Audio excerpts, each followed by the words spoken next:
अगर ये वीडियो जो है आदित्यनाथ मुख्यमंत्री जी देख रहे हैं तो उनसे आप क्या कहना चाहेंगे? मैं उनसे मिलना चाहता हूँ। मैं बाबा जी से मिलना चाहता हूँ और पूछना चाहता हूँ सिर्फ एक सवाल, क्या सरकार आपके राज में भी वेद शास्त्र पढ़ने वाले जिंदा नहीं रहेंगे? जिस तरह से मेरा खानदान उजड़ गया, बद्दुआ लगेगी लालता, तुम्हारा भी खानदान उजड़ जाए, ये गरीब बाप की बद्दुआ है, लगेगी तुम। दोस्तों नमस्कार, आज हम फिर आए हुए हैं अनुराग यादव के घर पर, जो कि एक देश का भविष्य, एक ऐसा होनहार लड़का, ताइक्वांडो खिलाड़ी, जिसको जो है बगल की ही लालता यादव, रमेश, इन लोगों ने घेर करके जो है दिन दहाड़े जो है गर्दन को जो है अलग कर दिया। और इस घटना से हमारा पूरा देश दुखी है और पूरे देश में जितने भी हमारे दर्शक बंधु देखते हैं हमेशा कमेंट करते रहते हैं, हमेशा उनको इंतज़ार रहता है कि आखिर में जो है अनुराग को न्याय कब मिलेगा। आज भी बड़े दुर्भाग्य की बात है, आज 27 तारीख को तारीख पड़ी थी, उस दिन 23 तारीख को कोई वकील का जो है देहावसान हो जाता। फिर यहाँ पर पूर्व प्रधानमंत्री मोहन जी का जो है देहावसान हो जाता, जिससे पूरा राष्ट्र जो है दुखी है। और आज की तारीख थी और ये भी दिन टल गया। कहीं कहीं से इसको लिए दुर्भाग्य कहा जाए या क्या है, ऐसा प्रकृति का क्या खेला है। इसके पहले तो अधिकारी लोग अपना खेला दिखाए, कहीं कहीं से इस बात का दुख तो सबको है। अगर चाहते तत्कालीन जिस समय जो है बच्चे का शव यहाँ पर था, माता पिता अगर जो कुछ भी मांग करते या उस समय कुछ जिद किए होते तो शायद आज 2 महीने से दौड़ते दौड़ते जो पिता जो है कोर्ट में आना जाना छोड़ दिया, अपने साहस को छोड़ दिया। बहुत दुख होता है। हम लोग भी बार बार आते हैं, हम लोगों को भी शर्मिंदगी आने लगती है कि कैसे चलें, क्या करें, न्याय नहीं मिल रहा। क्योंकि जब किसी परिवार को न्याय मिलता है तो हम लोगों को भी खुशियाँ होती हैं, लेकिन फिर भी मजबूरियां हैं। क्योंकि आप लोग कमेंट के माध्यम से हमेशा आप लोगों की मांग रहती है कि आखिर में हम लोग मतलब कि कोई मुंबई से, कोई सऊदी से, कोई दुबई से, हर कोई देख रहा है कि अनुराग को न्याय कब मिलेगा। तो ये देखिए इनके पिताजी हैं, ज़्यादा बातें करते हुए भी हम लोग द्रवित हो जाते हैं। इनके आंसू की धारा जो है रुकती नहीं है। और उससे कहा भी जाता है कि पुत्र शोक से बड़ा इस दुनिया में कोई शोक नहीं होता है। हर किसी को इंतज़ार होता है कि बुढ़ापे का लाठी का सहारा हमारा लड़का होगा, जब हमारे अर्थी में हमारा कंधा है जो हमारा लड़का देगा, हमारी मुखाग्नि को जो हमारा लड़का देगा। लेकिन उसी लड़के को जो एक ही बच्चा इनका था, हत्यारों ने बड़ी बेरहमी से, घटनाएं तो बहुत आप लोगों ने देखी होगी, लेकिन इतनी दर्दनाक घटना जो जौनपुर में, कबरीदुनपुर में हुई, ऐसी घटना आज तक हमारे देश में कभी हुई नहीं थी। और भगवान ना करे कि कभी ऐसा हो। और अगर ऐसा होता है तो इसका जिम्मेदार प्रशासन ही होगा, क्योंकि पूरे समाज को ये संदेश देना है, पूरे दुनिया को दिखाना है कि अगर अनुराग की इस तरीके से हत्या हुई है, 2 महीने हो गए, अभी तो परिवार को न्याय नहीं मिला, ऐसे लोगों को क्या सज़ा मिलती है। जिस दिन इनकी सज़ा पूरी दुनिया में जाएगी ताकि फिर किसी अनुराग का गला इस तरीके से ना कटे। तो कल यहाँ पर जो है गिरीश चंद्र मंत्री जी, गिरीश चंद्र यादव जी भी आए थे। हम थोड़ा बहुत जानने का प्रयास करेंगे कि आखिर में इस परिवार को क्या सांत्वना दिए। ये कब आए थे मंत्री जी? शाम के टाइम आए थे, यही टाइम था शायद। जी जी, 3 बजे के आसपास आए थे। जी जी जी। आने के बाद उन्होंने क्या कहा? आने के बाद उन्होंने ढांढस बताया, बच्चियों से बोला, हमको बोले कि धैर्य से काम रख लीजिए और हो रहा है काम, सारी प्रक्रिया पूरी की जा रही है, दोषियों को सज़ा ज़रूर मिलेगी। और बहुत बातें नहीं हुई हमारी। जी, हम तो रोने लगते हैं, क्या करें। बात जब लोग आते हैं ना तो उसकी बातें याद आने लगती हैं, खुद को रोक नहीं पाता मैं। जी। बच्चियां हैं, किसी तरह खुद को संभाले हुए हैं, लेकिन मुझसे नहीं रहा जाता। आप सोचिए कि इस गरीबी में उस लेवल तक ले जाने के लिए उसने कितना मेहनत किया होगा और उसके पीछे मेरा कितना योगदान रहा होगा, किस तरह से कैसे मैं मैनेज करता था अपने बच्चे के लिए। सारा कुछ धरा रह गया सिर्फ गंदी सोच की वजह से, लालच की वजह से, ज़मीन की भूख की वजह से, दबदबा बनाने की वजह से। मेरा खानदान ख़त्म कर दिया गया। ईश्वर से प्रार्थना है, हे प्रभु हमको भी उठा लो, हमको भी उठा लो। नहीं जीना, दिल नहीं करता, दिल नहीं करता। जिसको जितना लेना हो ले जाए। पहले भी छोड़ दिया था ज़मीन, ले जाओ भैया, जिस पे मुकदमा करते थे ले जाओ भैया, जाओ भैया, एक तरफ हो गए। लेकिन फिर भी नहीं माने, उनको और चाहिए, कच्चा मकान भी चाहिए, तो लोग पूरा चीज़ ही दे देते हैं। आ जाओ लेके रहो यार, तुम भी एक दिन मरोगे, तुम यहाँ अमर होके नहीं आए हो, तुम भी मरोगे। कितना समझाता था कि भैया ऐसा मत करो यार, आपके बच्चे असलहा लेके टहलते हैं, दौड़ते हैं, ये सब मत सिखाओ बच्चों को, पढ़ाओ लिखाओ। पहले भी घटना से पहले भी उनके बच्चे जो हौसला हौसला लेकर के हाँ, उसका वीडियो फोटो सब कुछ दिया गया था, थाने पे दिखाया गया था और एप्लीकेशन भी डाला गया था कि इनसे हमारे जान माल का खतरा है। जी। कोई सुनवाई उस समय नहीं हुई थी। यही तो दुख होता है जब कोई घटना घटती है, अगर कोई नहीं गया तो लोग कहते प्रशासन को सूचना नहीं दिया। और ये परिवार जो है बराबर जो है प्रशासन को सूचना देता रहा, लेकिन कहीं कहीं से प्रशासन की लापरवाही कही जाए। अगर पहले से कभी इस पर ध्यान दिए होते तो आज अनुराग हम लोगों के बीच में होते। मैं किसी को दोष नहीं देता भैया, मेरी खराब किस्मत। अच्छा, कभी बाबू भी आपसे कहा था कि पिताजी हमारी गर्दन कट सकती, मतलब हमारा जान जा सकता है? नहीं, वो लोग उसको रास्ते में घेरते थे, जो दोनों नाबालिग बंद हैं, तो आके हमसे कहता था कि ये लोग हमको तंग करते हैं, किसी दिन लड़ाई हो जाएगी। तो हम उसको बोलते थे, बेटा वो लोग तो चाहते हैं कि तुम आगे मत बढ़ो, जी। तो तुम झगड़ों पे ध्यान मत दो, अपना काम करो। वो लोग रोकते हैं तो रास्ता बदल के चले जाया करो। तुम आगे बढ़ रहे हो, हमारा जीवन तो किसी तरह से मेहनत मजदूरी करके बीता, लेकिन मैं सोचता हूँ कि तुम कुछ ऐसा करो कि तुमको दुख न हो, मेरी तरह से मजदूरी न करना पड़े। और वो मेहनत कर रहा था, इनको प्रॉब्लम थी।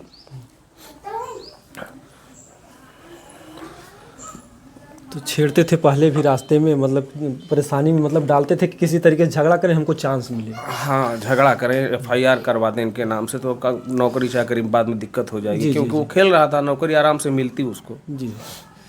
उसको नौकरी मिल जाती। मतलब ज़मीन से बढ़कर ये था कि अनुराग आगे चला जाएगा, विकास कर जाएगा, हम लोग पीछे हो जाएंगे। उसको मतलब विकास से ज़्यादा जलन हो गई, ज़मीन से ज़्यादा लालच, मतलब विकास। ज़मीन का भी लालच था और ये भी था कि तरक्की कर रहा है तब मेरी बराबरी न कर ले, इसीलिए इतने मुकदमे लाद के रखा। 13-14 साल की उम्र से मैं कचहरी खांचते खांचते यही रह गया। कोई आगे न बढ़ पाए, इसलिए मुकदमा सबके ऊपर लगा के रखा है। यहाँ से मुकदमा, झारखंड से मुकदमा, झारखंड कभी कोई गया नहीं। उसके बाद मेरे बीवी बच्चों मुकदमा, मेरी बीवी कभी ट्रेन पे नहीं बैठी है, बोलोरो में भर के आए, हमारा पैसा छीन लिया, छिनैती लिखा देता था, वहाँ सम्मन नोटिस आती थी। इतना तबाह करके रख दिया मेरा पूरा जीवन उस मूर्ख की नादानी से। मेरा जीवन तबाह किए हो तो हमको ईश्वर तबाह करेगा। आज भी तारीख थी जो डेट। जी, वो माननीय प्रधानमंत्री जी डॉक्टर श्री मनमोहन जी का देहांत हो गया। ईश्वर उनकी आत्मा को शांति दे। इस वजह से सरकारी शोक, पूरा राष्ट्र का शोक मना रहा है और उनके परिवार को हिम्मत दे ईश्वर। तो इस वजह से फिर से डेट पड़ गई और मेरी ख़राब किस्मत साथ में चल रही है। जी। अभी देखिए, पता नहीं कौन कौन सा दिन देखने को मिलेगा। हर डेट को मतलब बेसब्री से इंतज़ार रहता होगा कि आज कुछ होगा, आज कुछ होगा, आज कुछ होगा। लेकिन ऐसे ऐसे मतलब जैसे लगता है कि एक विश्वास भी टूटता होता जाएगा कि 30 तारीख को आएगा, हो सकता है फिर कोई घटना घट जाए। अब 16 तारीख को एक वकील साहब के साथ ऐसा हुआ। जी।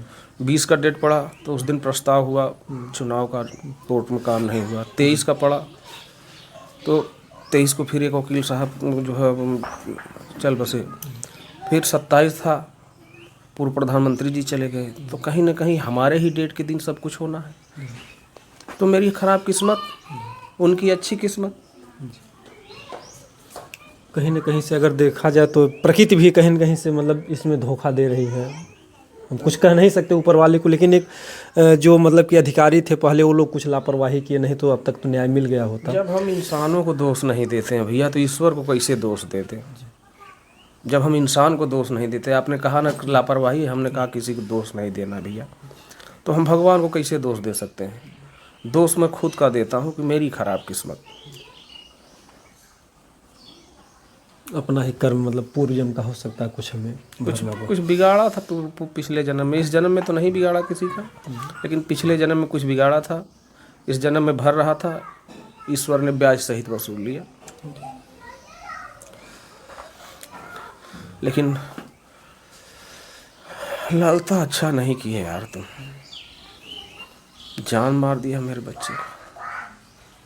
ये बात जिंदगी भर नहीं भूलेगी, जिस तरह से मेरा खानदान उजड़ गया।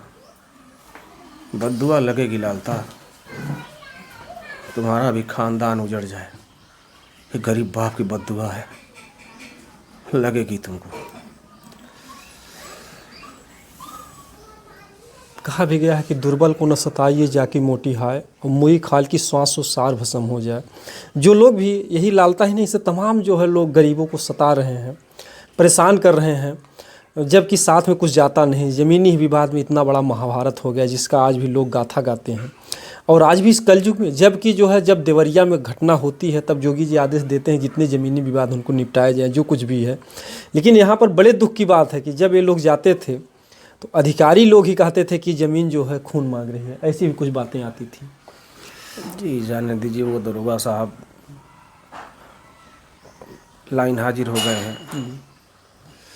लोग सस्पेंड करने की बात कर रहे थे तो हमने कहा नहीं साहब, किसी के पेट पर लात मत मारिए, किसी को सस्पेंड मत करिए, यहाँ से हटा दीजिए, बस इतना ही कहा था मैंने। सोचिए कि जो है, जो इतनी मतलब जो लोग इनके साथ इतनी बेरहमी से पेश आए, उनके भी साथ ही मानवता से पेश आते हैं, और ऐसे व्यक्ति को आज समाज में जीने नहीं दिया जा रहा है। वही है कि सीधे पेड़ को जो है हर कोई काटने की कोशिश करता है, चाहे सीधा बांस हो, चाहे बाग में सीधा पेड़ हो, और चाहे समाज में सीधा इंसान हो। सीधे लोगों का गुजारा ही नहीं है। अभी अगर कोई गलत करता है तो उसके लोग 10 लोग साथ में खड़े होते हैं, 10 लोग उनका सपोर्ट करते हैं। और ऐसे अगर शरीफ लोग हैं तो ना कानून, ना अधिकारी, ना प्रशासन, जो कुछ भी अगर जो लोग कर रहे हैं वो तो ठीक है, लेकिन तभी माना जाएगा जिस दिन इस परिवार की, पीड़ित परिवार की, अनुराग को तो नहीं लाया जा सकता इस दुनिया में, लेकिन मांगे पूरी हो जाएंगी। तो जो मंत्री जी थे तो उन्होंने जो कुछ भी था, जो भी धनराशि के रूप में सहयोग दिया। फिर जैसे हम लोग बराबर वीडियो के माध्यम से आते हैं, ऐसे भी बातें होती हैं। ये परिवार कभी पैसे की बात ही नहीं करता, इस परिवार को केवल हमेशा मांग रहती है कि हमको न्याय चाहिए। तो न्याय के लिए भी गिरीश जी से आपने कुछ प्रस्ताव रखा? जी उन्होंने कहा कि होगा, सब होगा जी, आप चिंता मत करिए, शासन प्रशासन सब आपके साथ खड़ा है। माननीय मुख्यमंत्री जी ने कहा है, उन्होंने भेजा है अच्छा आपकी मदद करने के लिए, और बोले हैं कि हमेशा हम लोग तत्पर हैं जी। मैं आभार व्यक्त करता हूं मंत्री जी का, 2 बार मेरे यहाँ आए, और जितने लोग भी मदद किए हैं सबका ऋणी रहूँगा जी। आप चिंता मत करिए, शासन प्रशासन सब आपके साथ खड़ा है। माननीय मुख्यमंत्री जी ने कहा है, उन्होंने भेजा है अच्छा आपकी मदद करने के लिए, और बोले हैं कि हमेशा हम लोग तत्पर हैं जी। मैं आभार व्यक्त करता हूं मंत्री जी का, 2 बार मेरे यहाँ आए, और जितने लोग भी मदद किए हैं सबका ऋणी रहूँगा।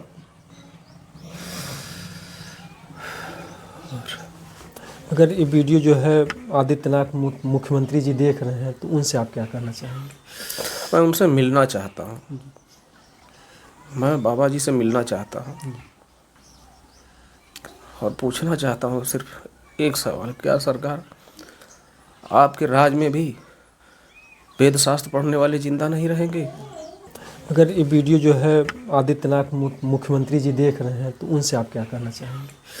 मैं उनसे मिलना चाहता हूँ, मैं बाबा जी से मिलना चाहता हूँ, और पूछना चाहता हूँ सिर्फ एक सवाल, क्या सरकार आपके राज में भी वेद शास्त्र पढ़ने वाले जिंदा नहीं रहेंगे? आप कुछ ऐसा करिए कि लोग अब फिर से दोबारा ऐसा करने के बारे में सोचें कि ऐसा करोगे तो बाबा जी हैं, जीने नहीं देंगे, बस। और मैं तो ये कहूँगा कि आदित्यनाथ जोगी जी, जो कि हमारे उत्तर प्रदेश के माननीय मुख्यमंत्री जी हैं, अगर आप तक ये संदेश या वीडियो जाता है, ये तो ठीक है, लाचार पिता, आज एक गरीब पिता, एक मासूम बच्चे का पिता यही कह रहा है कि जो है कि आप एक बार हमको अपने पास बुला लीजिए, एक बार मुलाकात। लेकिन मैं तो आपसे यही चाहूँगा, हमारा निवेदन है, अगर आप तक हमारा वीडियो जाता तो आपसे हमारा निवेदन है कि अगर आप यहाँ पर एक बार आ जाते तो ये पूरा जो है देश, आपकी एक गरिमा बढ़ जाती, इस पीड़ित परिवार के साथ आकर के खड़े हो जाते और जो भी था इस पीड़ित परिवार का जो आप न्याय दिला दीजिए। जिस तरीके से आपने तमाम तरीके से अगर देखा जाए तो सुल्तानपुर में एक चोरी के मामले में मंगेश यादव या तमाम लोगों को इनकाउंटर हुआ, छोटे छोटे मामलों में तो बहुत एक्शन हुआ, लेकिन जो इतना बड़ा मामला हुआ है, ऐसी घटना घटी है कि ताकि जो है अगर आप आ जाते तो एक समाज को नया संदेश जाता और पूरा देश देख रहा है इस मामले को। तो आदित्यनाथ जोगी से हमारा निवेदन है, ठीक है मुलाकात अगर ये परिवार कह रहा, लेकिन मैं अपनी तरफ से कह रहा हूँ, हमारा निवेदन है कि अखिलेश जी भी हों या आदित्यनाथ जोगी जी भी हों, क्योंकि देखिए देवरिया में आप लोग गए थे, तमाम घटनाओं में आप लोग जाते हैं, इसलिए मैं कह रहा हूँ, नहीं तो हमारा ये भी अधिकार नहीं मैं आपसे कहूँ, लेकिन मैं भी एक देश का नागरिक होने की वजह से आपसे मैं प्रार्थना कर सकता हूँ कि अगर आज इस पिता के साथ अगर आप आकर के खड़े हो जाएंगे तो कम से कम इस पिता का जो दर्द है वो आधा हो जाएगा। जिस दिन इस पिता को न्याय मिल जाएगा उस दिन जो है अनुराग तो नहीं मिलेगा, लेकिन थोड़ा कलेजे को ठंडक मिलेगी, थोड़ा जिन और इस दुनिया में जी लेंगे। नहीं तो पिता जो है तड़प तड़प कर इसी तरीके से कहीं मतलब कि अपना हिम्मत या हौसला या जो कुछ भी है भगवान ना करें, हम तो चाहेंगे कि पूरे देशवासी जो है इसके लिए दुआ करें कि इनकी लंबी उम्र हो, तब तक हो जब तक वो अपराधी जो है इनकी आंखों के सामने अपने कर्मों का सजा पा ना ले, वो चाहे कानून के जरिए और चाहे ऊपर वाले के जरिए, लेकिन इनकी आंखों के सामने जो है उनको सज़ा मिलनी चाहिए। और बाकी हमारी कुछ हिम्मत नहीं कि मैं पिताजी से कुछ बात करूं, क्योंकि इनकी अश्रु धारा जो है कभी रुकती नहीं है और हम लोग का बस यही प्रयास है, हम लोग इसीलिए आते हैं कि इस परिवार को न्याय मिले। और आप लोगों का जो भी आप लोग देख रहे हैं हमारे वीडियो को, आप लोग जो प्यारा प्यारा सा कमेंट करते हैं, जो आप लोगों का अनुराग के प्रति प्रेम है कि अनुराग के साथ क्या हुआ, उस परिवार के साथ क्या हुआ, न्याय मिला कि नहीं मिला, तो आप लोगों का भी मैं बहुत बहुत आभार व्यक्त करता हूं। आप लोग इसी तरीके से इंतज़ार करते रहिए, ऊपर वाले से दुआएँ करते रहिए कि इस पीड़ित पिता को जो है न्याय मिले। दोस्तों जय हिंद जय भारत।